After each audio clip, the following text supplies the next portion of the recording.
Olá, seguidores e leitores. Eu sou o Gabriel da Mota, repórter de Política e Economia do Jornal Liberal. E hoje eu vou conversar com o advogado Sávio Barreto, que foi eleito presidente da OAB Pará para o triênio 2025-2027. Nós vamos falar sobre as perspectivas da nova gestão da entidade para o próximo ano. E eu gostaria de começar agradecendo a sua presença, doutor Sávio. Eu que agradeço, Gabriel, o espaço que o Liberal sempre oferece para a Ordem dos Advogados do Brasil. Estou aqui à disposição para a gente conversar sobre esse início de gestão que vai começar oficialmente a partir do dia 1º de janeiro de 2025. Vamos lá. E aí a primeira pergunta é exatamente sobre a transição entre a atual gestão e a sua. Como é que está sendo essa conversa? Existe um provimento, Gabriel, é o provimento do Conselho Federal, provimento número 185, que estabelece regras relativas à transição de gestões no âmbito da OAB. Nós fomos acionados já com base nesse provimento pela atual gestão, nos convidou para uma reunião. Hoje mesmo eu tive uma reunião com o presidente atual, Eduardo Imbiriba, e com outras pessoas que compõem a diretoria e a gestão. E a gente está numa etapa inicial de conversas com o objetivo de repassar as rotinas internas de cada setor para as pessoas que vão ocupar a futura gestão. Eu estou sendo acompanhado nessa transição pela minha diretoria e por alguns conselheiros que estão, aos poucos, compreendendo essas rotinas para que a gente possa, a partir do dia 1º de janeiro, iniciar a gestão funcionando plenamente em todos os setores da OAB e, a partir daí, executar o nosso projeto que a gente apresentou durante as eleições, que envolve muitas mudanças estruturais dentro do sistema. Entendi. E aí, dentre as propostas que o senhor já mencionou, inclusive em entrevistas aqui, Sim. o senhor já falou da reestruturação completa do sistema, maior transparência nas contas, o combate à morosidade judicial, acolhimento aos advogados do início de carreira, inclusão digital dos advogados mais experientes, também presença e fortalecimento no interior do Estado. São muitas metas. Qual Sim. dessas é possível já ser realizada no primeiro ano, por exemplo? Aquilo que a gente tem certeza que pode ser executado imediatamente é o que não depende de recursos financeiros. Porque tudo que depende de recursos, a gente vai ter que aguardar esse relatório final que será apresentado pela gestão para que a gente saber efetivamente o que a gente pode executar, o que tem disponível para a gente fazer em termos de obras, de melhoramentos, de mudança de sistemas, tudo que envolve ônus financeiro para a OAB. O que não depende disso, a gente está pronto para executar imediatamente. Então, se você me perguntar sobre o portal da transparência, já existe tecnologia para isso, é preciso apenas a iniciativa. Claro que isso vai demorar talvez 1 mês, 2 meses, 3 meses, para você efetivamente implantar um sistema que vá poder se comunicar com um portal e transmitir pelo portal todas as informações detalhadas financeiras sobre as contas da OAB, mas isso é algo que pode ser executado de imediato. As mudanças estruturais que a gente pretende implementar na corregedoria, distribuição eletrônica de processos, judicialização de todos os processos éticos disciplinares, né, e digitalização deles para que eles tramitem pela via digital. Isso pode ser feito também imediatamente. A digitalização também dos processos internos, de pedidos, de estruturação de pessoa jurídica, de fornecimento de certidões, para que o advogado peça isso diretamente pela internet, não havendo mais necessidade de um protocolo físico, podemos fazer imediatamente. Reestruturar o funcionamento das comissões temáticas, exigindo um projeto para que eles possam executar imediatamente, fornecendo mais estrutura para que essas comissões possam cumprir o seu papel perante a sociedade civil, perante a advocacia. Isso tudo também pode ser feito imediatamente. A gente vai tentar, no espaço de tempo mais curto possível, dentro daqueles 100 dias de gestão, que são aqueles 100 dias que você tem que mostrar a cara, mostrar por que veio, executar tudo que estiver ao nosso alcance daquilo que não depende de recursos. O que for obras, né, melhoramentos, investimentos, a gente vai aguardar esse cenário financeiro para que a gente possa fazer um planejamento ao longo do ano. Entendi. Há algum modelo a ser seguido, modelo de gestão, né? Algo que é feito em outras OABs do Brasil, que o senhor pretende usar aqui, como é que é? Com certeza, Gabriel. Eu tenho conversado com a diretoria sobre a necessidade de visitarmos algumas seccionais e colhermos as experiências de sucesso que eles têm e plantar isso na nossa realidade local. Nós já fizemos isso durante a campanha, desde a eleição passada. quando a gente estava construindo o nosso plano de gestão, nós visitamos algumas seccionais, aprendemos muito sobre a gestão interna da OAB e grande parte das nossas propostas são fruto dessa experiência que nós tivemos nessas visitas. Existe um sentimento de intercâmbio muito grande entre as seccionais. Então, quando a gente visita, a gente é recebido com todo entusiasmo, os colegas passam todas as rotinas internas, ensinam o que eles erraram, né? Explicam, olha, essa ideia aqui não funciona.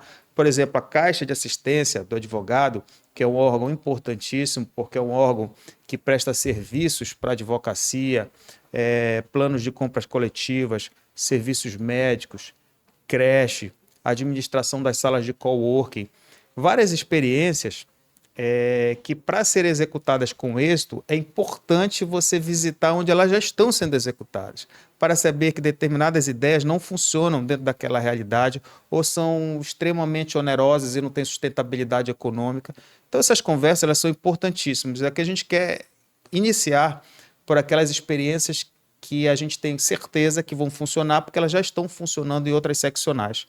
E aquelas situações que envolvem ideias novas e riscos maiores, a gente vai ponderar um pouco mais, até porque tem muito que ser feito apenas copiando as experiências boas que outras seccionais têm, que a gente ainda não possui aqui.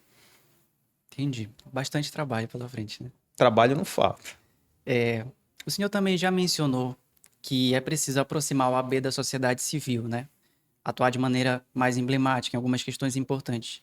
E aí eu queria saber, na sua opinião, quais são as demandas sociais do Pará mais importantes no momento e o que a OAB poderia fazer em relação a isso a partir do ano que vem. É importante dizer, Gabriel, que a OAB possui atualmente 90 comissões temáticas. Essas comissões envolvem questões jurídicas e questões sociais. Então você tem, por exemplo, Comissão de Direito Processual Civil. É uma comissão que trata especificamente de uma questão jurídica, de direito, relacionada a um tema do direito, que é o processo civil. Então você vai ter ali uma comissão que vai trabalhar eventos sobre processo civil, uma comissão que vai se posicionar sobre eventuais alterações de lei envolvendo o processo civil, é uma comissão de natureza jurídica que interessa principalmente a advogados. Agora você tem comissões que os temas estão ligados a questões sociais muito sensíveis. Uma comissão de meio ambiente, uma comissão de moradia, uma comissão de igualdade racial. Não são questões jurídicas propriamente ditas, são questões sociais que a OAB também tem o dever institucional de atuar, de opinar, de acompanhar tudo que envolve aquele tema social da comissão. Quando a gente fala em aproximar a OAB da sociedade, o caminho principal para implementar isso é por meio dessas comissões temáticas. E para se fazer isso, eu preciso ter dentro dessas comissões pessoas efetivamente comprometidas em trabalhar, e é muito trabalho, para que a OAB consiga atuar, se posicionar, explorar determinadas questões que estão acontecendo no meio social e que a gente tem o dever de estar presente. Então, citando em casos práticos, vou citar um exemplo de uma informação que eu tive ontem numa reunião com o prefeito Edmilson. Nós fomos atualizados sobre o novo plano diretor do município, que envolve toda uma reestruturação da nossa cidade no que se refere à moradia.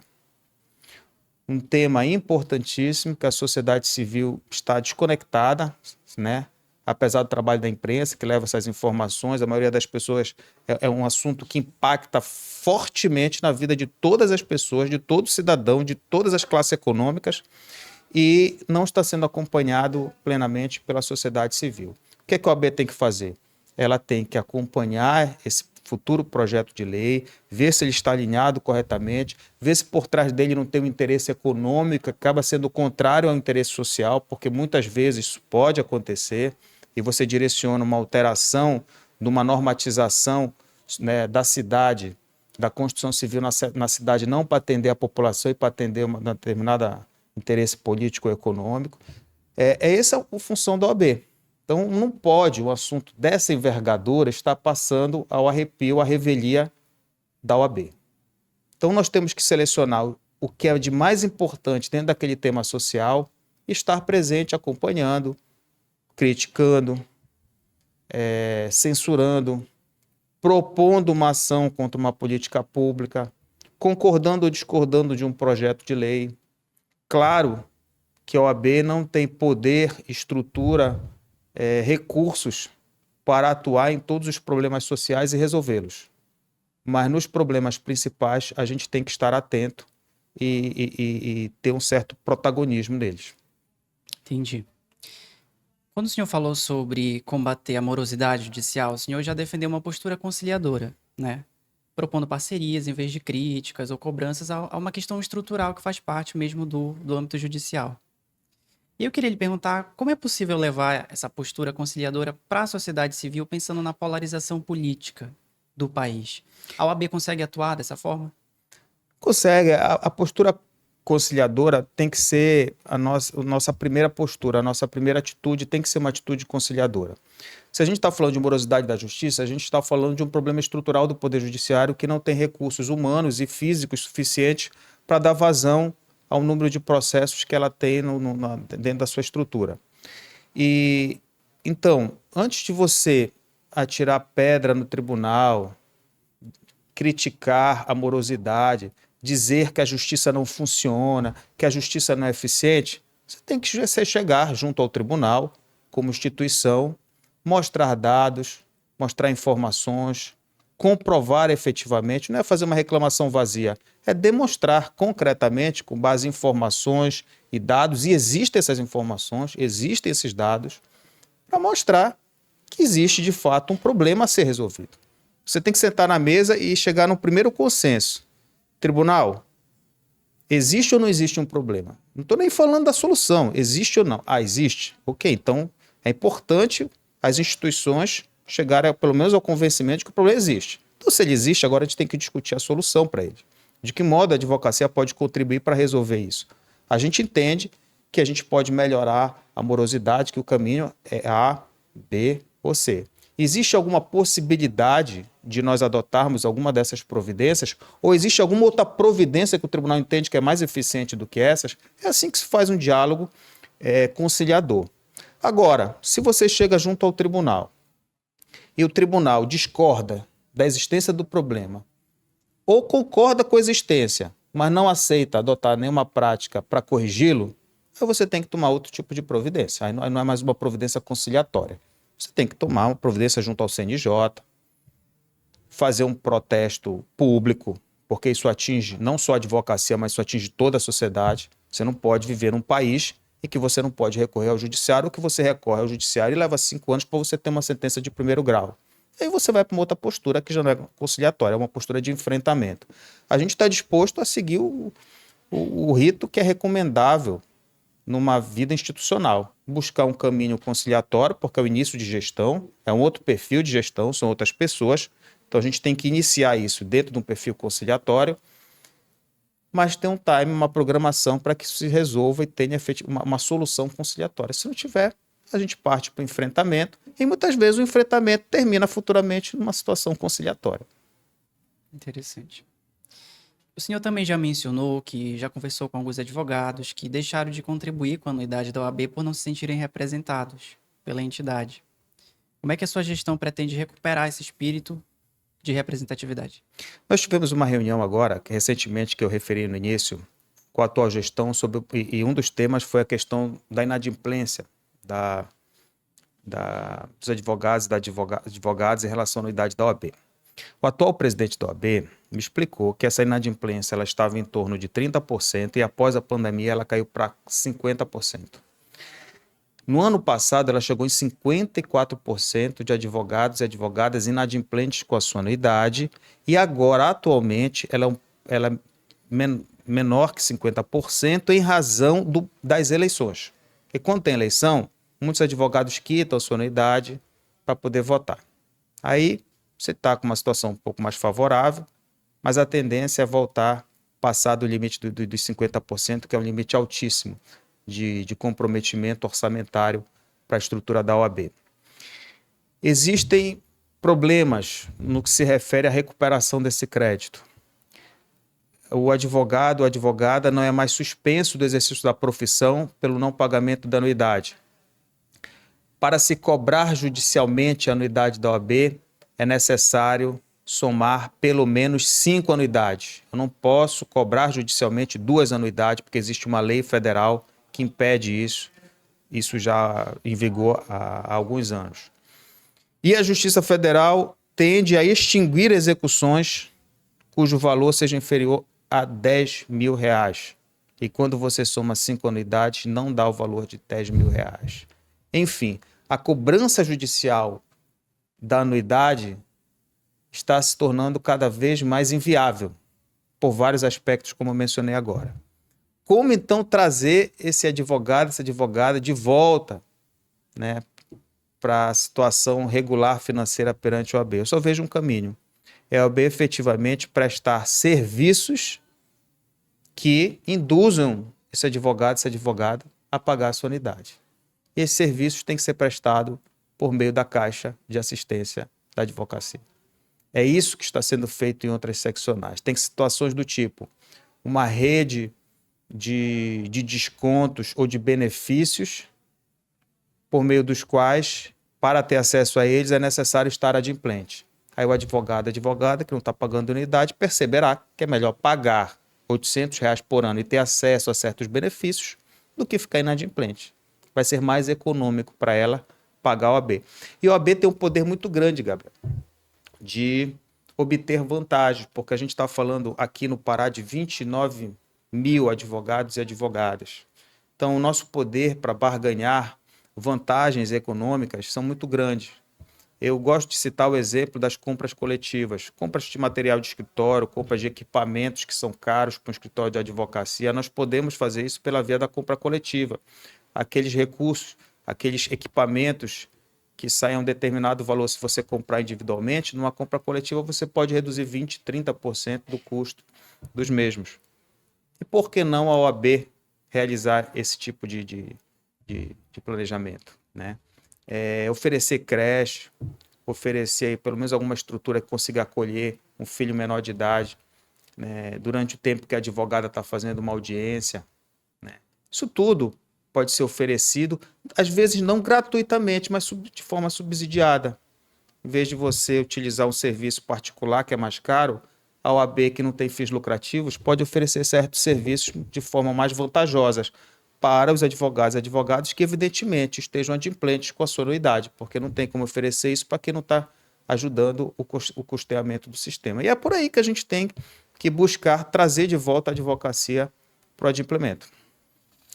Para finalizar, qual é a mensagem que o senhor deixa para a sociedade paraense, não só para os advogados, para a sociedade civil, nesse seu início de gestão? A minha mensagem é de uma OAB que se fará mais presente perante a sociedade e perante a advocacia.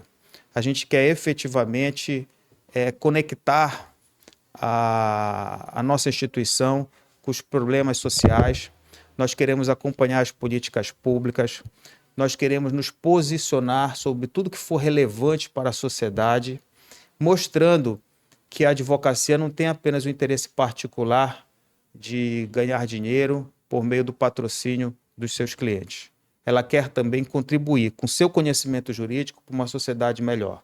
A nossa lei exige isso da advocacia. Nós não somos uma atividade como as demais atividades de profissionais liberais, com objetivo exclusivamente mercantil. A nossa lei é muito clara em estabelecer que a advocacia é um mundo públicos e nós temos uma responsabilidade individual nossa de garantir o nosso sustento, de garantir o sustento da nossa família, mas temos também uma responsabilidade, um dever legal de lutar por uma sociedade mais justa, por uma sociedade mais democrática, por leis que efetivamente diminuam esse sistema absurdo de desigualdade que a gente vive.